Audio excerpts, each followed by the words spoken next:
سر، سب سے پہلے آپریشن بنیان مرصوص کا 1 سال مکمل ہونے پہ قوم کی طرف سے آپ کو بھی مبارکباد اور خراج تحسین غازیوں کو، خراج عقیدت شہداء کو۔ میرا سوال کشمیر کے بارے میں ہے۔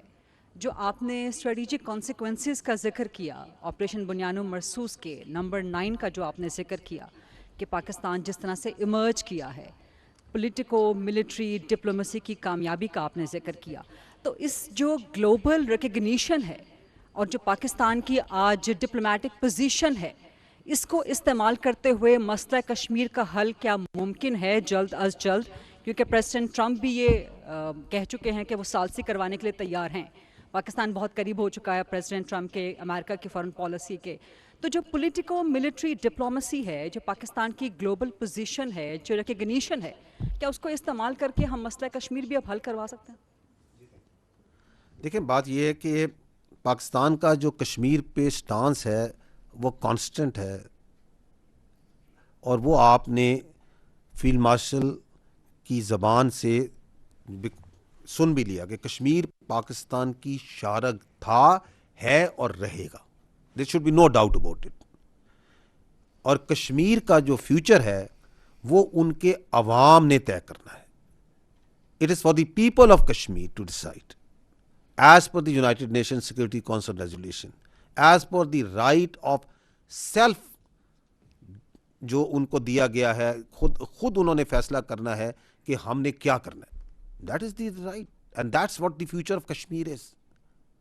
Pakistan has a principled stance on this، اور ہمیں اس پہ یقین ہے کہ کشمیر کے عوام whenever they will make a choice, their choice will be absolutely clear. And that is Pakistan. Because Pakistan اور کشمیر کے عوام کے دل آپس میں دھڑکتے ہیں، چاہے وہ کشمیری پاکستان کی آزاد جموں اینڈ کشمیر کا حصہ ہے یا Indian illegally occupied Jammu and Kashmir کا حصہ ہے۔ And the sort of repression that the Indians are doing, now coming to your particular question, is the world not recognizing, whether it's the West or the East, that what's happening in IOEJK? Yes, they are recognizing کہ یہ ظلم ہو رہا ہے وہاں پہ۔ And the more the stature of Pakistan increases, the more the salience of Kashmir question increases.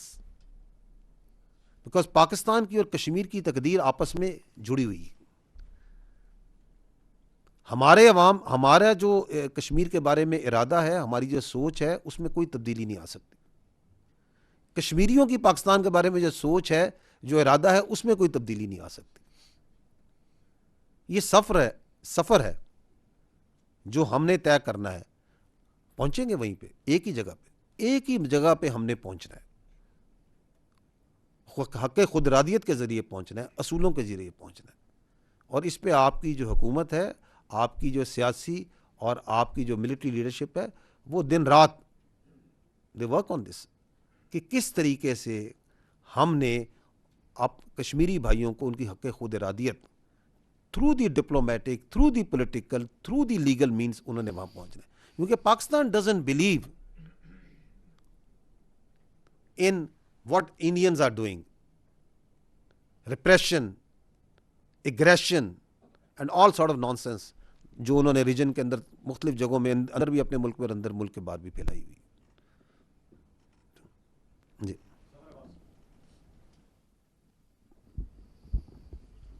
بہت شکریہ سر۔ ایک تو سر یہ کہ 1 سال پہلے جب بھارت نے پاکستان کے خلاف جنگ مسلط کی تو نمبرز میں ان کے پاس ایک بڑی فوج، ان کی ایئر فورس کے پاس جدید ترین لڑاکا طیارے تھے، ان کے پاس رافیل جیسے نیول ڈومیننس کے وہ دعوے کرتے تھے، S-400 جیسا جدید ڈیفنس سسٹم ان کے پاس تھا، اور بینگ ایگریسر جو ٹیکٹیکل اور اسٹریٹجک ایج ہے وہ بھی ان کے پاس تھا۔ پھر ایسا کیا ہوا، واٹ کریٹڈ دا ڈفرنس کہ اس جنگ میں انہیں ان تمام تر جو ان کو ایج حاصل تھا اس سب کے باوجود انہیں بری طرح سے شکست ہوئی؟ وہ فیکٹر کیا تھا کہ جس نے یہ ساری بازی پوری جو ہے وہ پلٹ دی پاکستان کے حق میں؟ اور سیکنڈلی جب وہ یہ کہتے ہیں کہ آپریشن سندور جاری ہے، ظاہر ہے وہ سب کو پتہ ہے کہاں جاری ہے، کہ وہ فتنہ الخوارج اور فتنہ ہندوستان جو ان کی پراکسیز ہیں ان کے ذریعے پاکستان کے خلاف جاری ہے، اور اس کے خلاف بھی جو آپریشن غضب الحق جاری ہے پاکستان کی طرف سے بڑی سکسیزفلی، اس میں بھی دہشت گردوں کو ایلیمینیٹ کیا جا رہا ہے. تو یہ جو سندھو 2 کی وہ بات کرتے ہیں، اس کے خلاف جو ہمارا آپریشن چل رہا ہے، اس کا لاجیکل اینڈ کیا ہے؟ اس پہ بھی ٹھیک. دیکھیں جو آپ نے پہلی بات کی نا کہ what was the one factor, if you want to see me one factor because there are multiple factors.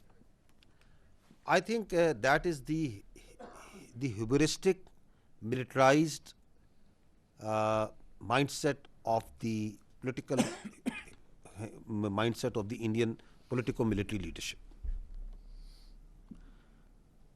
I think that is one factor which has brought them here, and which is defining their further humiliation in future also, if they don't understand that. دیکھیں انہیں پاکستان کے بارے میں ان کا جو اندازہ ہے وہ ایبسولوٹلی غلط ہے. کہاں سے ان کے ذہن میں یہ خبط آ گیا ہے کہ کوئی اکھنڈ بھارت بنے گا؟ کہاں سے ان کے ذہن میں خبط آ گیا ہے کہ they will define the destiny of the people of this region? This is what is the problem. This sense of self-entitlement, I think that is the problem where they have miscalculated. And they are miscalculating hugely. اور اسی zoom میں وہ یہ سمجھتے تھے کہ جی ہماری تو 10 گنا زیادہ ہم ان سے دفاع پہ خرچتے ہیں تو ہم آئیں گے اور اب پار ہو جائیں گے. وہ یہ سمجھتے تھے، اور ان کو کچھ لوگ یہ غلط فہمی دیتے تھے کہ یہ عوام اور یہ جو فوج ہے اس کے درمیان کوئی دوری ہے. ہم اس وقت بھی کہتے تھے، کیا ہم بار بار نہیں کہتے تھے؟ یہیں سے ہم کہتے تھے کہ کوئی مائی کا لال جون سا ہے، کسی کا بچہ، کوئی کسی کی جرت نہیں ہے کہ عوام اور فوج کے درمیان آ سکے. We are together. That's the destiny of the people of Pakistan and that's the destiny of the people of the armed forces because we come from you. یہ کوئی ایلیٹ کی فوج نہیں ہے، یہ غریب کی فوج ہے. So یہ بھی ان کے ذہن میں غلط فہمی تھی. So this is the strategic miscalculations that they made. اور اس میں کچھ لوگوں نے اندر سے بھی ان کو کہا کہ جی یہ دیکھیں یہ تو اپنا کام نہیں جانتے. یہی بیانیہ بنایا جاتا تھا. اب آ رہے ہیں نا، چھوٹی سی جھلک دکھا رہے ہیں کہ یہ ہم کر رہے ہیں، جاری و ساری ہے. وہ جو ابھی آپ کو طارق غازی نے بھی کہا کہ we are preparing for the future war. تو آئی تھنک اپنے اوپر زیادہ گھمنڈ کرنا اور دوسرے کو چھوٹا سمجھنا، that is where they faulted. While we don't underestimate. یہ اس کا مطلب یہ نہیں کہ ہم کو انڈر ایسٹیمیٹ کرتے. We don't underestimate them. We place them where they are, but we also know who we are. اور ہمیں یہ بھی پتا ہے کہ یہ دنیا تو آنی جانی چیز ہے.